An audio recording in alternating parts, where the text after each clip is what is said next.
বিসমিল্লাহির রহমানির রহিম। আসসালামু আলাইকুম ওয়া রাহমাতুল্লাহি ওয়া বারাকাতুহু। ইরানের সবচেয়ে পবিত্র ধর্মীয় নগরী কোম শহরে বাংলাদেশ থেকে আগত বাংলাদেশ সরকারের প্রতিনিধি দল বাংলাদেশ ছাত্রদের সাথে ধর্মীয় নগরী কোম শহরে ইরানে আগত বিভিন্ন মেহমানদের মধ্যে খাবার বিতরণ করছেন। আর আমরা যাকে দেখতে পাচ্ছি তিনি জুলাই আন্দোলনের একজন সামনের সারি যোদ্ধা জনাব নাসিরউদ্দিন পাটোয়ারি।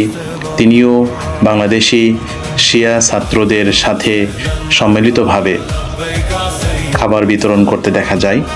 আজ পবিত্র কোম নগরীতে ইরানের সর্বোচ্চ ধর্মীয় নেতা আয়াতুল্লাহ সৈয়দ আলী হুসাইনি খামেনি এর দ্বিতীয় জানাজা নামাজ। এখানে জানাজা নামাজে আগত মেহমানদের মধ্যে বিভিন্ন ধরনের খাবার বিতরণ করছেন আমাদের বাংলাদেশি ছাত্ররা এবং তাদের সাথে যোগ দিয়েছেন বাংলাদেশের পক্ষ থেকে প্রতিনিধি দলের সদস্য জনাব নাসিরউদ্দিন পাটোয়ারি।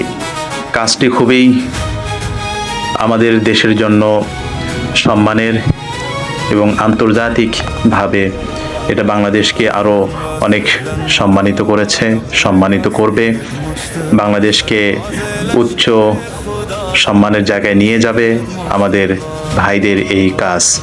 ইনশাআল্লাহ আপনারা সবাই আমাদের এই কাজে সহযোগিতা করবেন, সাপোর্ট করবেন, আমাদের দেশকে যাতে আমরা বিশ্বের সামনে উচ্চ পর্যায়ে নিয়ে যেতে পারি সেই দোয়া করবেন ইনশাআল্লাহ তাআলা।